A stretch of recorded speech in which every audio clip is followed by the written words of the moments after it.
The Federation's interest in Cascadia has always been clear. It's as clear today as it was when we went into an association with them over half a century ago. Power. Our cordium deposits has made Cascadia an interest of the core Federation states perpetually, and because of that, we know exactly how to fight back. Even though we've lost many key territories as Federation forces land in country, we have a plan on how to cripple their advances and make them reevaluate their entire purpose here. Mercenary forces throughout Cascadia are being tasked to attack geothermal processing and storage facilities as the Allied main force maintains our front line. By striking these targets, the Federation will have to direct forces otherwise concentrated on the front line to defending these key resource points. Hitman Team, Sicario, will be tasked to hit separate facilities in the Yellowstone exclusion zone. Your area of operation will be one of the main storage facilities along the Apodoc fracture. Fly in, destroy as much of the facility as you can, and RTB before reinforcements respond en masse. It's suggested that you bring a well-rounded loadout on this one. Once the Federation knows what we're doing, they're going to be retaliating hard.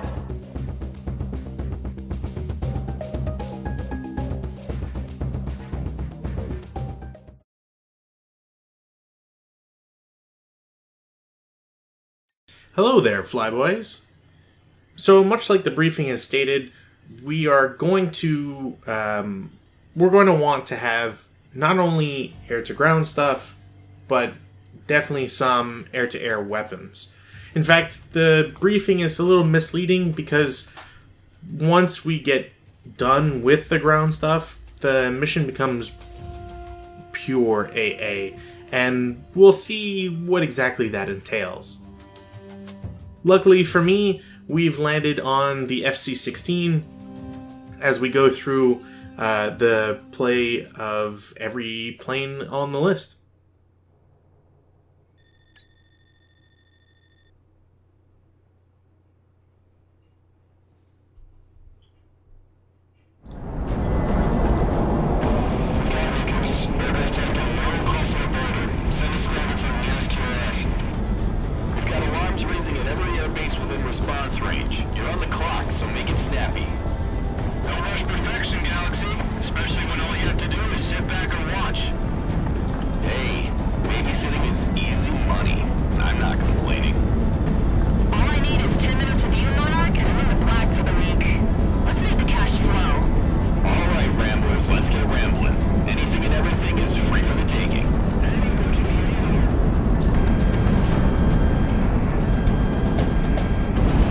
So immediately we come across a little facility here that doesn't have much in the way of defenses. It's a nice way of opening up the mission.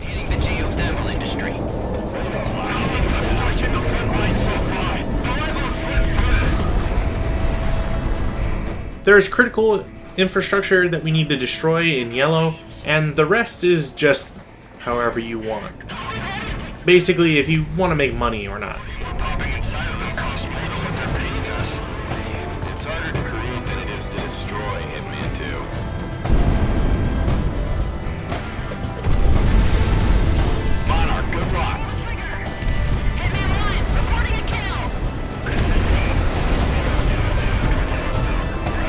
There also seems to be some miscellaneous units that are just flying around.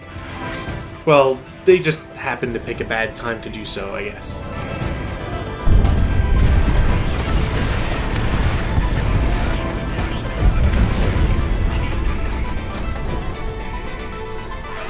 It's pretty dangerous to be flying low and slow. Normally that's a good rule in air combat just in general.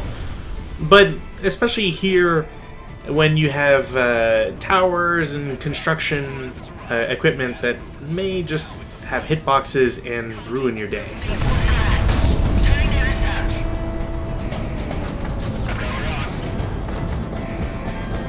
Hitman 1 locked on. I don't have much of a rush to go to, other locations, especially if it's just shooting at planes. There's enough ground targets left for a nice paycheck. Other work pilots are also calling in some success. That's what I like to hear. Let's go for gold.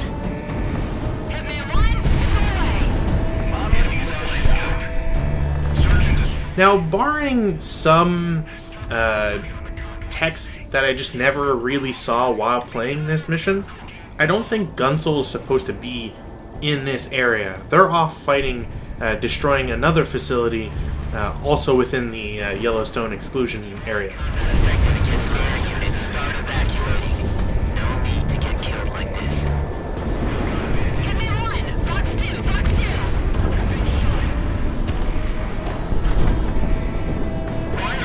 While we go through some of the motions, I think it's also important to mention that apparently the trivia for this mission includes such things as the incursion report at the beginning of the level is apparently word for word for one of the introductory cutscenes in Ace Combat 5. No. There's also some similarities to one of the Ace Combat 4 missions. Although I don't want to go into that in case it spoils something later on.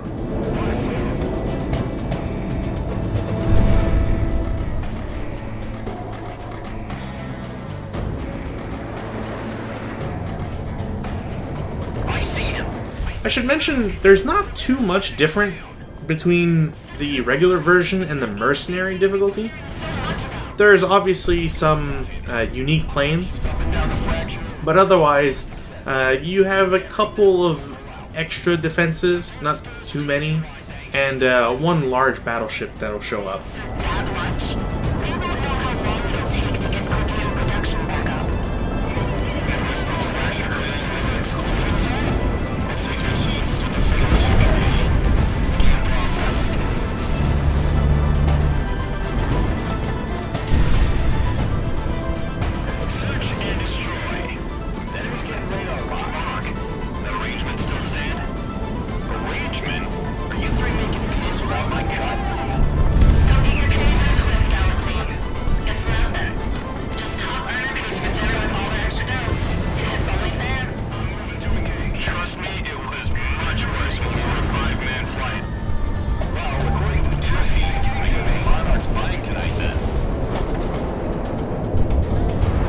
I feel like Monarch's probably been buying every night.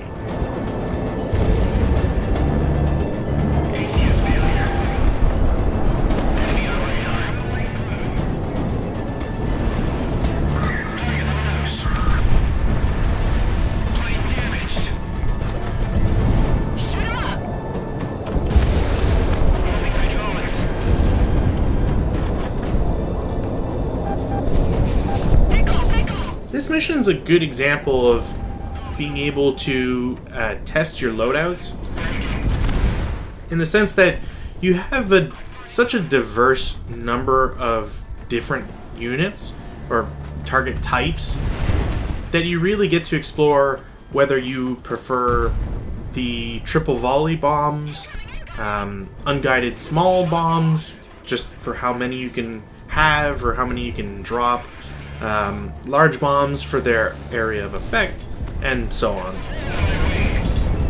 Even the anti-air missiles and specialty stuff do get some use. One such weapon, the semi-active anti-air missiles, I don't tend to use all that much. It's the missile type in Ace Combat that if you've ever tried using them, you have to keep your vision on an enemy aircraft for it to maintain its lock and effectively destroy its target. They're hard to use, but there's not that much in the way of anti-air here. And there's some lovely battleships or destroyers floating in the air that can serve a nice shooting target.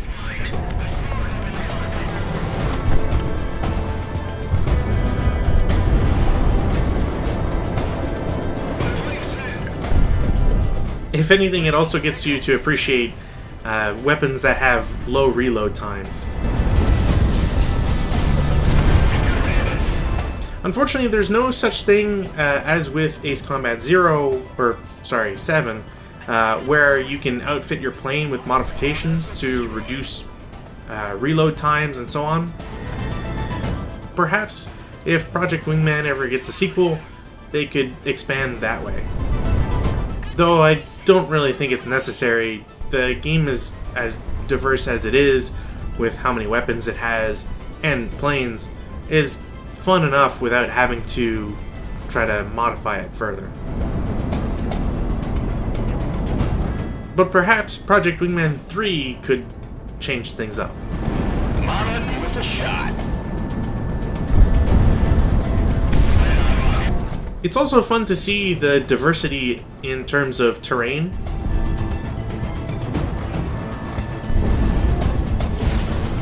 It's a little nerve-wracking in these areas because a lot of the SAMs or other devices are in between buildings, so you really have to be careful as to how or where you're shooting things.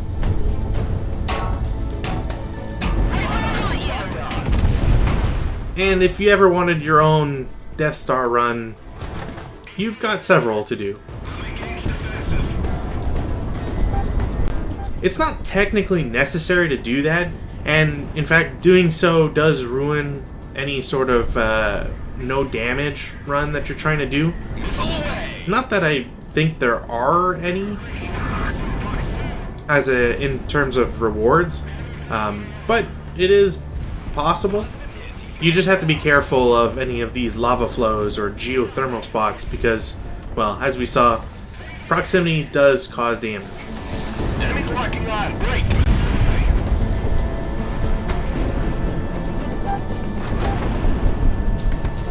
For those who may wonder how you are able to complete this mission without taking damage, don't worry, we'll see it a couple times. Essentially, you can lock on from further out. You never actually have to go within the quote-unquote refinery.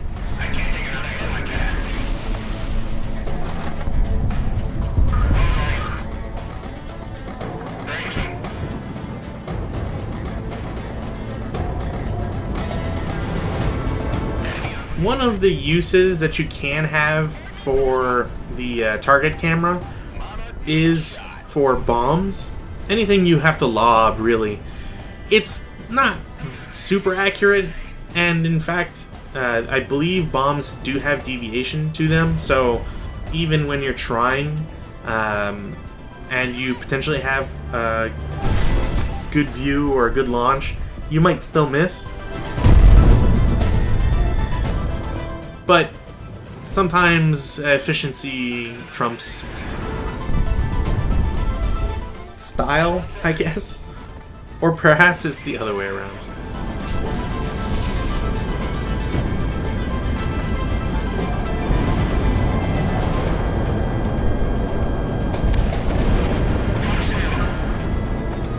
Unfortunately, the camera decided to track the missile that was targeting the refinery core.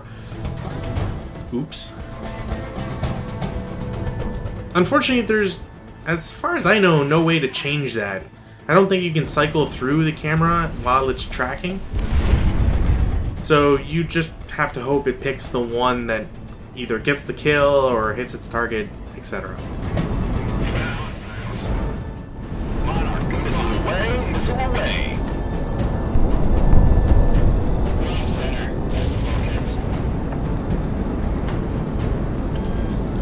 Because of how everything is positioned in this map, with the ground targets being well separated from the floating behemoths, the refineries and the geothermal spots being, away from those as well, you kind of just get to take this mission at your leisure. There's no time limit and no pressing death squad that's going to punish you for any decisions you might make. Tracking. Granted, you might still get hit by some AA, or a SAM might have a lucky hit, but otherwise, there's nothing too dangerous about this mission.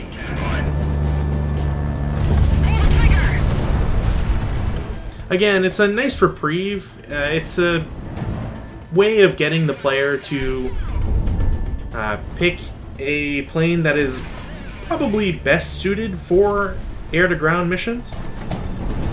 while not actually punishing them later on in the mission as things turn around. Hard rock, let it fly. If anything, one of the biggest problems is sometimes the targeting.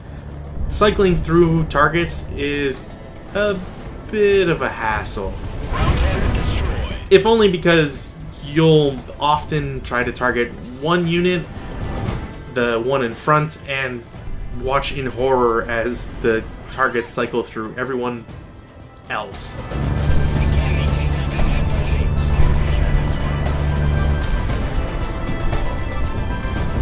Missile away. It's times with these gun runs where I do wish there was a button to perhaps change your camera view to something more cinematic. Just at the press of a button rather than having to mess with the control stick. Because as soon as you let go, you would just go back to your regular view. Not that that doesn't happen with a control stick. I just think that instead of having the lock-on camera instead, where it shifts its position, it's hard to explain, but I hope that people who have played this game understand the problem with it. And now with everything but one flying unit still up in the air, it's about time we finish this mission. I can't actually hit or target this the flying behemoth with my anti-ground missiles, but you can still launch them, and technically if you do hit, they still will explode. I don't know how effective they are, because I don't think I have hit, but Hey Rex, is this them? something to try. Mercenaries? Affirmative. Drive these mercenaries out of the airspace, Crimson One. Roger, Tally-Ho. Let's chase these dogs off.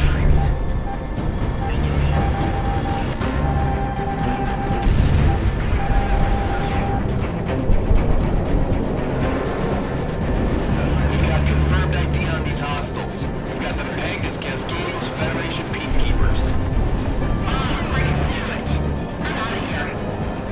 Yeah, nope, I'm Winchester anyway. Let's go.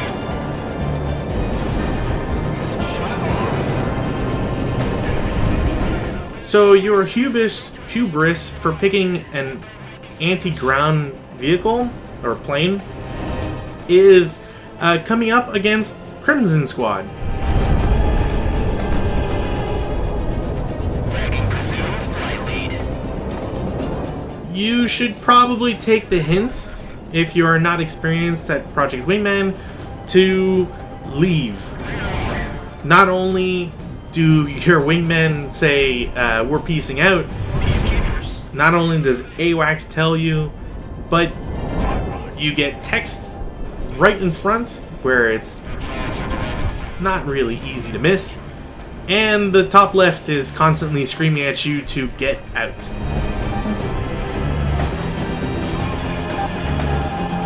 Now, I'm an idiot sometimes, so why don't we try to see what we can do?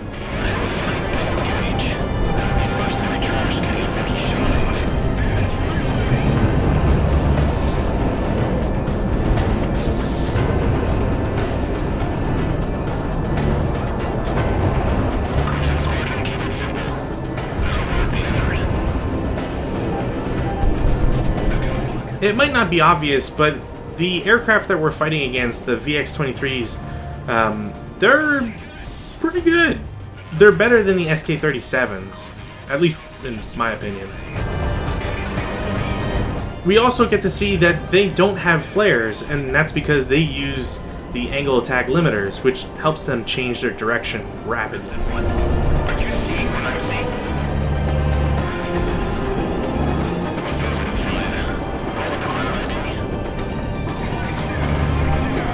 Yeah, he's slippery.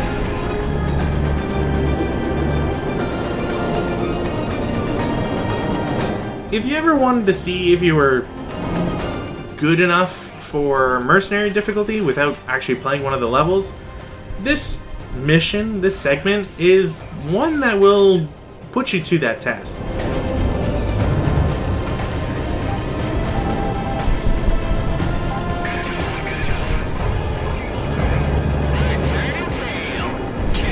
It'll also help you develop a nice habit or two. First is obviously the good conservative use of flares for when you need them the most. Keeping an eye on the radar in the bottom left is a good way to see just where missiles are in comparison to where you are, and when it's best to really drop your flares. Unfortunately, my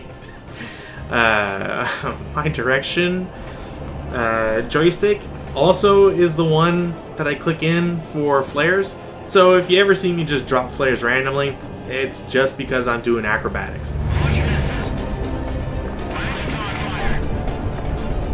The second good thing that this sort of combat really helps you out with is your gunnery skills. It's not easy to hit aircraft with guns, cannons, or otherwise, but being able to drop little bursts against your enemy is important, especially when you get close to not having missiles like I am. If anything, another thing related to that is the judicious use of your missiles. When you're coming across deadly squadrons like these, or in mercenary difficulty against angle of attack limiter aircraft, you absolutely never want to shoot 2 missiles at once. You're always going to miss one. And that's if you hit with the second one. It's possible that you'll just miss with both. And since the AI planes also have some cooldown on their AOA, you might as well just volley them one at a time every so often.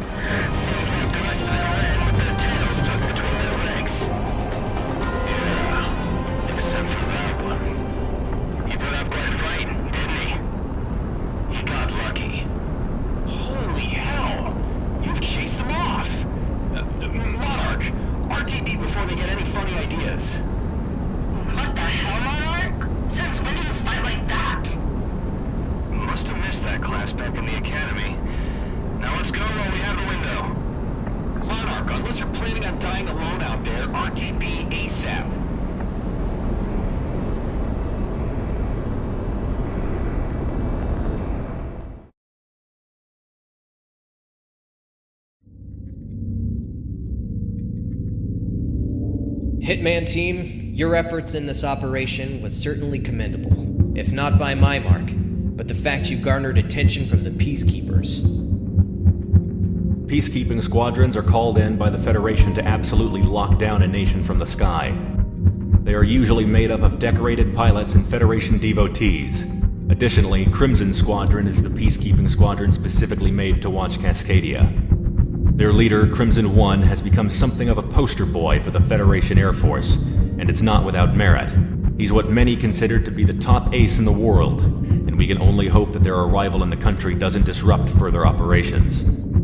In any case, Sicario's strike against the geothermal facilities in the country, coinciding with similar efforts theater-wide, has hastened the Federation offensive, buying us time to reorganize and plan for the war forward.